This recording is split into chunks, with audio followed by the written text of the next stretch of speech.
Hello everyone, my name is Rohan Sharma और आज हम बात करेंगे रोल कॉन्फ्लिक्ट और रोल स्ट्रेन की। तो पहले हम रोल स्ट्रेन की बात करते हैं, जान लेते हैं कि रोल स्ट्रेन है क्या।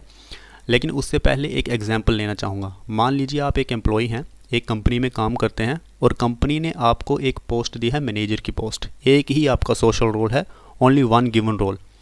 अब आपका काम है कि कंपनी के जितने भी प्रोजेक्ट्स हैं उसको आपको एग्जीक्यूट करना है, लेकिन कंपनी ने जो एक्सपेक्टेशन आपसे रखी थी आप उस पर खरा नहीं उतर पा रहे हैं। यानी कि जो प्रोजेक्ट्स कंपनी ने आपको दे रखे थे आपने उनको अच्छे से नहीं निभाया, जिसकी वजह से आपकी लाइफ में स्ट्रेस क्रिएट होगा, टेंशन क्रिएट होगी और आपकी लाइफ में रोल स्ट्रेन आ जाएगा। यानी कि एक गिवन रोल है, सिर्फ एक ही सोशल रोल है जिसको आप अच्छे से नहीं कर पा रहे हैं, तो ये कहलाएगा रोल स्ट्रेन। तो अगर इसकी पर्टिकुलर डेफिनेशन हम देखें, it refers to the stress when for any number of reasons an individual cannot meet the demands of their social role। अब इसमें लिखा है cannot meet the demands of the social role, यानी कि एक ही social role है लेकिन आप उसको अच्छे से नहीं निभा पा रहे हैं। कंपनी की जो एक्सपेक्टेशन थी आप उस पर खरा नहीं उतरे हैं। ये डेफिनेशन दी है गुडे ने, विलियम जे गुडे ने 1960 को ये डेफिनेशन दी थी। आगे हम जानते हैं रोल स्ट्रेन के बारे में। So it happens when someone has a multiple overlapping incompatible roles and thus taking one role interferes with their performance in another।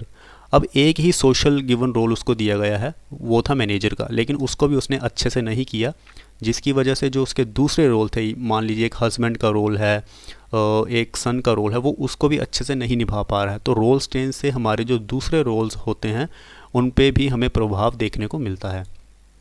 अब आपके मन में एक क्वेश्चन आया होगा कि रोल कॉन्फ्लिक्ट और रोल स्ट्रेन में डिफरेंस क्या है, तो वही हम जानेंगे। रोल कॉन्फ्लिक्ट और रोल स्ट्रेन में बस यही डिफरेंस है कि रोल कॉन्फ्लिक्ट में हमारे पास रोल्स बहुत ज़्यादा होते हैं, सोशल रोल्स बहुत ज़्यादा होते हैं, लेकिन रोल स्ट्रेन में हमारे पास सिर्फ एक ही रोल होता है जिसको हम अच्छे से नहीं कर पाते हैं, उसके स्टेटस बहुत ज़्यादा होते हैं। सो डेफिनेशन अगर हम देखें, role conflict occurs when due to their social roles people face two demands which are mutually exclusive. Role conflict में आपके पास रोल्स काफ़ी ज़्यादा हैं और इम्पोर्टेंट हैं, लेकिन आप एक ही टाइम पे उन रोल्स को निभा नहीं पाते हैं। फॉर एग्ज़ाम्पल, आप एक एम्प्लॉय हैं, कंपनी के मैनेजर हैं और आपको प्रोजेक्ट की एग्जीक्यूशन के लिए प्रेजेंटेशन देनी है, बट आप उस प्रेजेंटेशन को नहीं दे सकते क्योंकि उसी समय आपकी वाइफ का ऑपरेशन भी होना है हॉस्पिटल में, लेकिन कंपनी का जो प्रोजेक्ट है वो भी इम्पोर्टेंट है। तो ऐसी सिचुएशन में क्या होगा, रोल कॉन्फ्लिक्ट होगा। यानी कि दो रोल्स हैं आपके पास, you have a two roles, but आप उसको अच्छे से एग्जीक्यूट नहीं कर पाएंगे क्योंकि रोल कॉन्फ्लिक्ट बीच में आ रहा है। एक तरफ आपको हॉस्पिटल जाना है और दूसरी तरफ आपको प्रेजेंटेशन देनी है।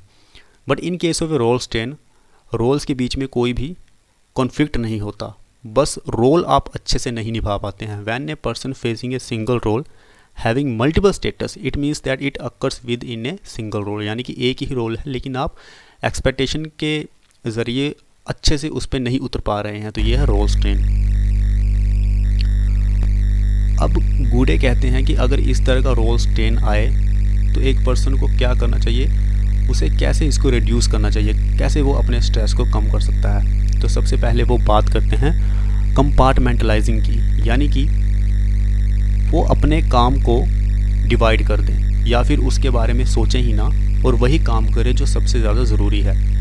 पीपल में try to not think about the conflict between the two different roles. वो उनके बारे में सोचे ही ना और जो वो कर रहे हैं, जो सबसे ज़्यादा इंपॉर्टेंट है, बस वही काम करते रहें। तो इससे भी जो आपका रोल स्ट्रेन होगा वो थोड़ा कम होगा।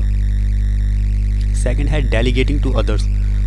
मान लीजिए आपको हॉस्पिटल जाना है, ठीक है, और दूसरी तरफ आपको प्रेजेंटेशन देनी है कंपनी की, लेकिन आप अपने भाई को बोल देते हैं कि आप जाइए हॉस्पिटल जाइए, मुझे कंपनी में थोड़ा काम है तो मैं नहीं आ पाऊँगा। तो इस तरह से भी आप अपने रोल स्ट्रेन को कम कर सकते हैं।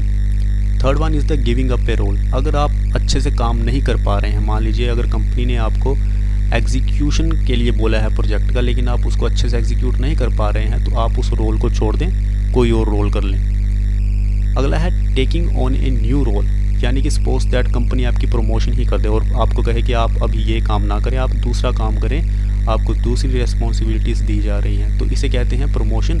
यानी कि आपने अभी दूसरा रोल ले लिया, यानी कि अब मैनेजर से सीधा आप चीफ एग्जीक्यूटिव ऑफिसर बन गए, तो ये हो गया प्रमोशन, जिससे कि आप नई रिस्पॉन्सिबिलिटीज़ को देखते हैं और आपका इंटरेस्ट बना रहता है और आप अपने रोल स्ट्रेन को और भी ज़्यादा कम कर सकते हैं। उससे अगला है avoiding unnecessary interruption while working in a role. ये हमने पहले भी डिस्कस किया है कि अगर दूसरे रोल्स बीच में आते हैं, दूसरे सोशल रोल्स अगर बीच में आते हैं, तो आप सिर्फ उसी को ही अडॉप्ट करो जो आपके लिए सबसे ज़्यादा इम्पोर्टेंट है। तो इससे भी आप रोल स्ट्रेन से बचे रहेंगे और रोल स्ट्रेन थोड़ा कम होगा, यानी कि टेंशन और स्ट्रेस आपका थोड़ा कम होगा। ये सारी बातें कही हैं विलियम जे गुडे ने कि किस तरह से आप अपने रोल स्ट्रेन को कम कर सकते हैं। सो फ्रेंड्स, अगर आपको वीडियो अच्छा लगा हो तो प्लीज़ इसको लाइक करें, शेयर करें और सब्सक्राइब करें। थैंक